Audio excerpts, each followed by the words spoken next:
If you're going through a breakup right now, I want to say something to you. What you are feeling is grief. The same nervous system process that happens when someone dies. And the reason it feels so disorienting is that nobody prepared you for it. Nobody sent flowers, nobody gives you any notes, nobody checks in on you in the way that they would if the person had died. But your brain doesn't know the difference between a person disappearing from your life through death and a person disappearing from your life by choice. Because attachment remains attachment and loss is loss. Your body registers both the same way, like as a rupture in a bond that you did depend on for safety. So today I want to walk you through three things. First, why breakup grief moves through the same stages as any other grief, and why it can feel like you're cycling through them out of order, and sometimes several in one day.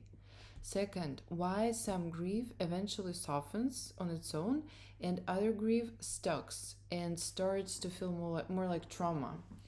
And what EMDR therapy teaches us about that difference.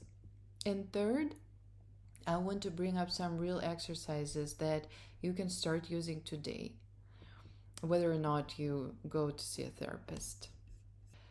Let me tell you a story first, because I think a lot of you will recognize yourselves in that story.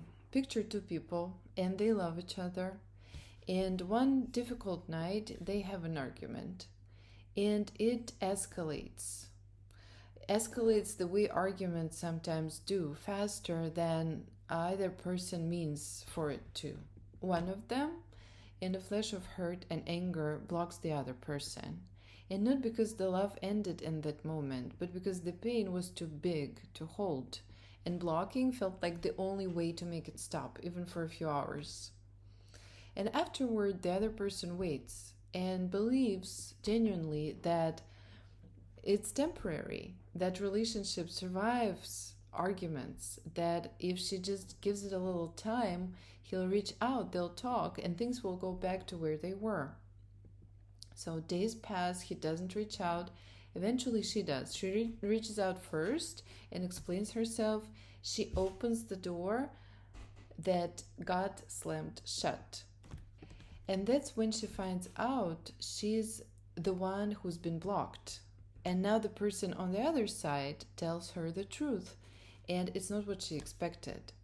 He says he doesn't feel safe, that he's experiencing stress when he thinks about going back, and he doesn't want to repeat that cycle again because she makes him anxious. And for him, whatever was good between them feels like it's completely gone now. And after saying that, he goes silent. And it's not cruel silence, just silence. Doesn't explain further. It doesn't reassure her that the love was real. He just stops.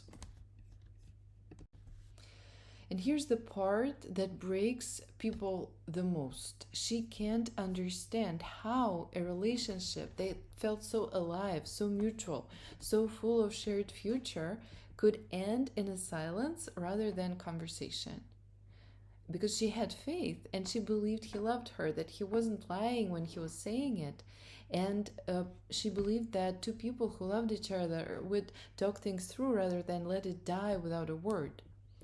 And now she's left holding a belief about love and commitment that the relationship itself did not confirm.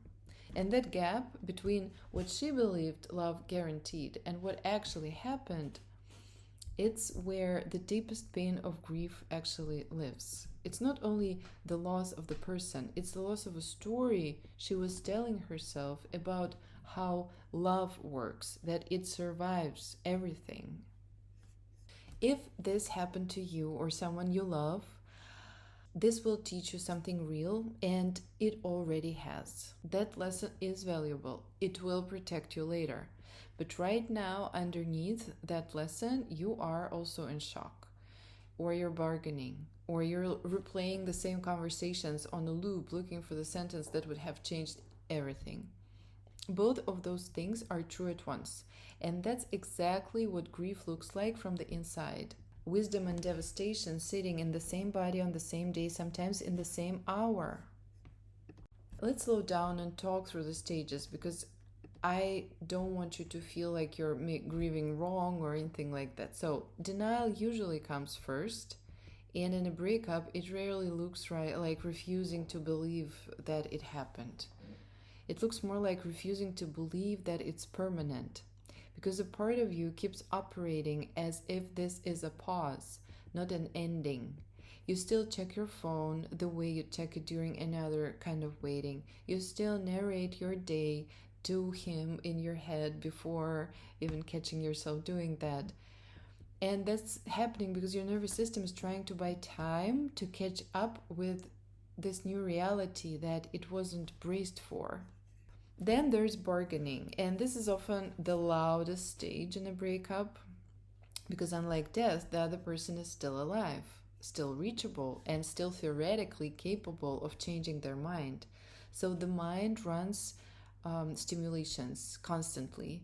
If I had said it differently that night, if I gave him more space, or if I give him more space now, if I show him I've changed. Bargaining is exhausting, and it keeps the wound open on purpose. It's the mind's attempt to find a version of events where you still have some control over an outcome that has already happened. Then anger comes, sometimes at him, sometimes at yourself, sometimes at the whole situation for being unfair. Underneath the anger, almost always, is the same protest.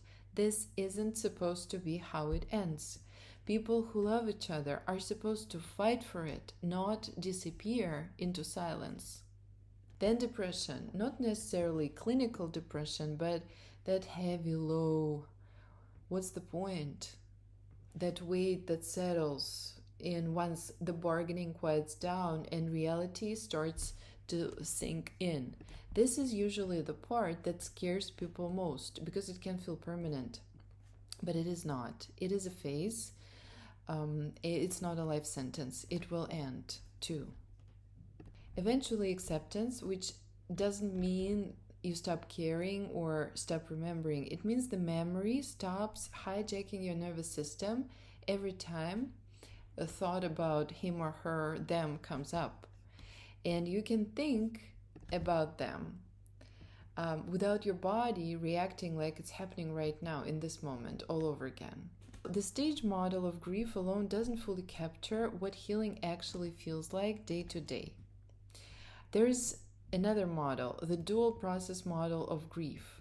Instead of picturing grief as a straight line through 5 stages, you can picture it as oscillation, swinging back and forth between what's called loss orientation and restoration orientation. Loss orientation is crying, memories, the missing them, the yearning. And restoration orientation is going back to work, making plans with a friend, learning to do the things that maybe he or she used to handle, slowly building a life that doesn't have that person in it. Healthy grieving is not sitting permanently in the loss. It's swinging between the two. Some days you fall apart, some days you function, and both are part of the same process. And it's not a sign that you are doing it wrong if you swing and oscillate between these two. And the second theory is continuing bonds theory, and it pushes back against the whole idea that healing means letting go completely or getting closure, like as if you can start feeling nothing. Continuing bonds theory says that the goal isn't not to erase the connection, it is to transform it. The relationship changes from a living daily bond into an internalized one, a set of lessons or version of yourself that they help to shape, or a memory that you can eventually hold with warmth instead of a knife, twisting in your chest. You don't have to make that person disappear from your inner world to heal. You just have to stop needing them to be present in your outer one. Now let's bring in the EMDR lens because I practice that approach and I think it explains something the stage model also doesn't. Why some breakups fade over time and others stay raw for years. EMDR is built on something called the adaptive information processing model. The idea is that your brain has a natural system for digesting difficult experiences, much like your body digests food. Filling them into memory is something that happened with a beginning, a middle, and an end. Most day to day pain gets processed this way over time, but some experiences are too intense, too sudden, or too tied to an existing wound, and the brain can't fully digest them. Instead, the memory gets stored like raw, still connected to the original emotions and the original body sensations and the original beliefs, as if it's still happening right now. That's the difference between grief that moves and grief that gets stuck. And that's the difference between sadness and something closer to trauma. This is exactly why a breakup like the one I described can start to feel traumatic instead of simply sad. Because it has all the ingredients: a sudden rupture, a silence with no resolution, and a core belief: the people who love me will talk to me and will not just disappear. And that belief got violated without an ending that makes sense. When there's no closure, the brain keeps replaying the scene, searching for the missing piece that would finally let it close that file. EMDR therapists, especially Roger Solomon, who has done extensive work applying EMDR specifically to grief and mourning, use what's called a three-pronged approach, and it's useful even outside a clinical setting as a way to think about your own healing. The first prong is the past, the specific memories that are still raw, not the relationship in general, but particular scenes: the night of the argument, the moment you realized that you were blocked, the message where that person said they didn't feel safe with you. These are the exact frames your mind keeps returning to. The goal isn't to suppress them or pretend they did not happen. It's to help your nervous system finish processing them so they become something you remember instead of something you relieve on a daily basis. The second prong is the present. The triggers: a song, a street, a time of day, a certain kind of silence from your phone. These triggers spike the same intensity as the original event, and part of healing is noticing them without judging yourself for still being affected by something that mattered deeply. And the third prong is the future template. And this is the part I want you to really sit with, because this is where your hope lives. EMDR doesn't only process pain, it also rehearses a healthier future. It asks, what does it look like when you can think about this without feeling pain? What does it look like when you trust again? Who are you becoming? Well, of course, we understand that full EMDR reprocessing, the structured protocol, the guided eye movements, that's only something a trained therapist walks you through. And if this grief is sitting heavy and simply isn't shifting after a few months, I highly recommend finding an EMDR trained therapist. And it's the same as going to a doctor for something your body can't heal on its own. And at the same time, there are pieces of this approach that you can start using on your own, gently, even today, even now. So the first one is the butterfly hug. Cross your arms over your chest, hands resting on your opposite shoulders, and tap slowly, alternating left, right. When you let yourself simply notice, just notice whatever feeling is present. This bilateral tapping is a simplified version of the bilateral stimulation used in EMDR, and it helps the nervous system settle instead of spiral. You can do this anytime when memory hits you out of nowhere, in the car if you're not driving, at your desk at work, when you're lying awake at 3 a.m. So this, and also there's another thing I really like and recommend. It's self-hug, when you put your left hand on your chest and right hand, you can see it like on your tummy, and you breathe slowly. You have that very interesting sensation, calming sensation, as if you're being hugged, but you're hugging yourself. Your left hand goes on your chest and your right hand goes on your tummy, and you're breathing slowly, and you're breathing slowly, and your exhale is longer than your inhale, like that. Then another exercise is called a container exercise. Picture a container, a box, a chest, anything sturdy with a lid. It's very important that that container is made of a very sturdy material, and it can be anything you can think of. It does not necessarily has to be something that already exists. The most important thing, that it is so sturdy that nothing that you put in can get out without your permission. And then think about how you open and close it, what lock you'll put on it, what is the in and out system.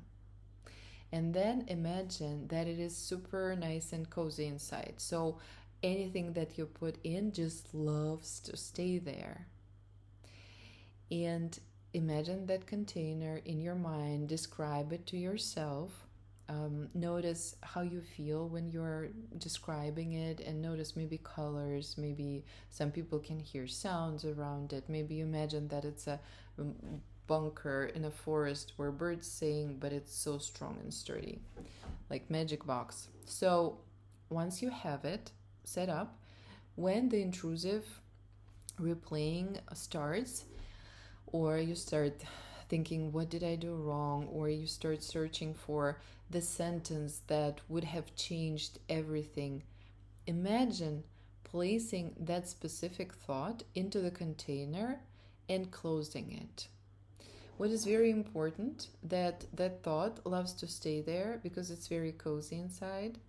And also, you're not deleting the feeling. You're telling your mind, not right now. I will come back to this when I have support. But I don't have to carry it every walking minute of today. Try to do it with something not super strong maybe first. And remember that you have to practice.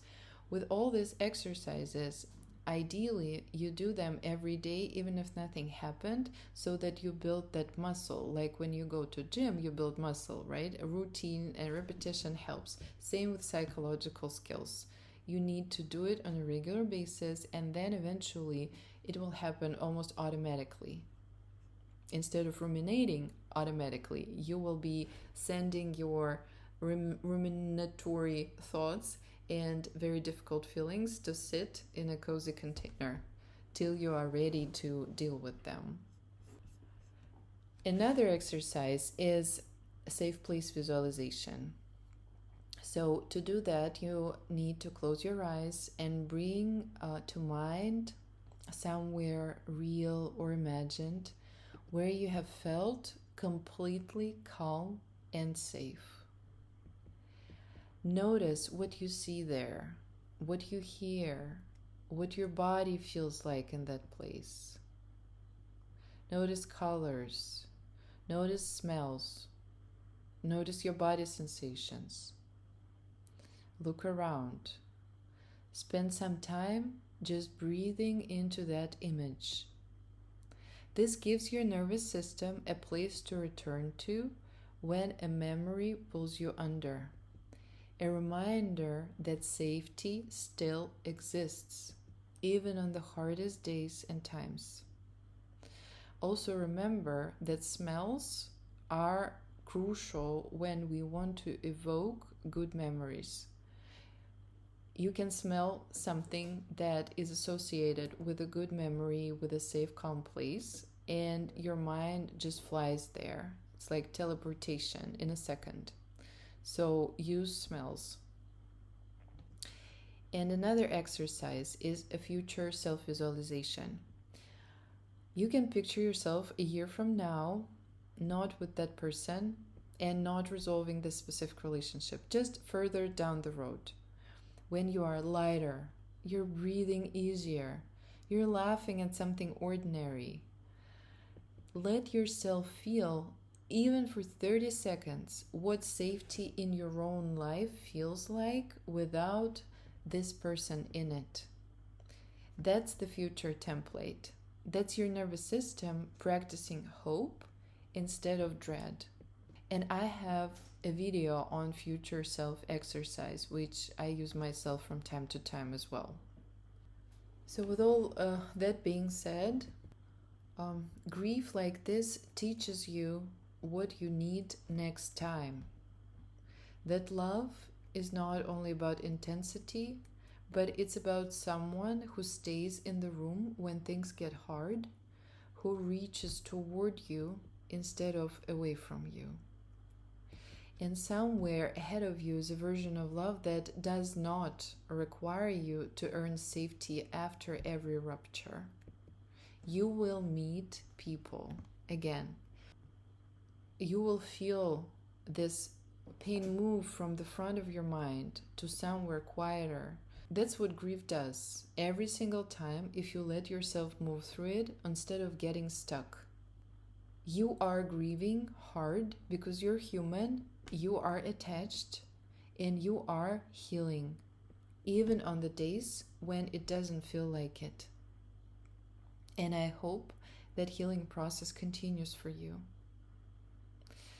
If that resonated with you, please let me know in comments if you'd like, or if you already did try some of the exercises, and maybe you know some other practices or techniques that we all can benefit from. I hope you have a wonderful rest of your day. Take care.